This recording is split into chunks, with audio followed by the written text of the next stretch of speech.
1757 সালে এই অঞ্চলকে স্থায়ীভাবে যে কয়জন মানুষের ব্যক্তিগত স্বার্থসিদ্ধির জন্য মির্জাফর, যিনি ক্ষমতার মোহে মোহান্বিত হয়ে মহাবিষ্ট হয়ে এই জাতিকে চিরস্থায়ীভাবে পর্যদস্ত করেছিলেন, এবং তার পরবর্তী ইম্প্যাক্টটা এই সোসাইটিতে এত করুণ হয়েছিল, লক্ষ কোটি মানুষ যেখানে জীবন দিতে বাধ্য হয়েছে। এখানে মূল ইস্যুটা ছিল মির্জাফর, ঘসেটি বেগম, উর্মিচাঁদ, রায়দুল্লাহ।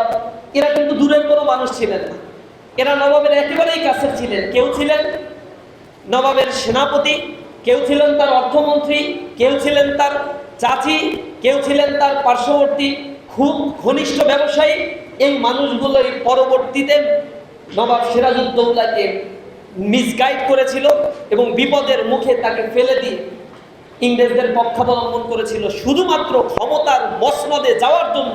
একটা সালতানাতকে কিভাবে বিক্রি করে দিতে হয় তার পরবর্তী ইতিহাসগুলো দেখলে আপনারা তা পাবেন।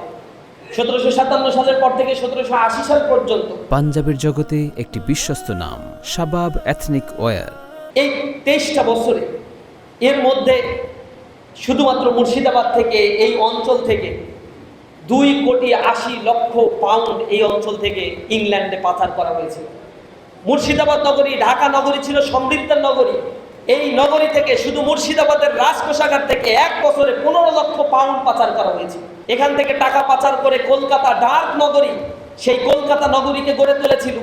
24 পরগনা এলাকায় সেখানে বিশাল বিশাল জায়গির প্রদান করা হয়েছিল ব্রিটিশদেরকে। এক লর্ড ক্লাইভকে খুশি করার জন্য 2,34,000 পাউন্ড তাকে প্রদান করা হয়েছিল। রাতারাতি আঙুল ফুলে কলা গাছ হয়ে গেলেন Lord Clive, lakh lakh pound অর্থকরীর মালিক হয়ে গেলেন। এই মালিক হওয়ার পরে তাকে কিন্তু আবার ডেকে নিয়ে জিজ্ঞাসাবাদ করা হয়েছিল ব্রিটিশ পার্লামেন্টে। তিনি জবাব দিয়েছিলেন, এত বড় একটা সালতানাত, সেই সালতানাতের প্রধান কে হবে সেগুলো নির্ভর করে আমাদের মর্জির উপর। আমাদের কাছে তারা আসে, আমরা যা বলি সেগুলো তারা শুনে, আমাদেরকে এগুলো উপঢৌকন দিয়ে যায়, আর দেয় আমরা তা নিব না। এভাবে নিয়ে নিয়ে তারা এই বাংলাকে ধ্বংস করেছিল। শুধুমাত্র যে মির্জাফরের ঘটনা এরকম তা নয়, এরই ধারাবাহিকতা ধরে বালাকটের প্রান্তরে নিকট মানুষদের কাছ থেকে এই মুসলমানদের বিশ্বাসঘাতকতার কারণে এই অঞ্চলে মুসলমানরা পর্যদুস্ত হয়েছিল।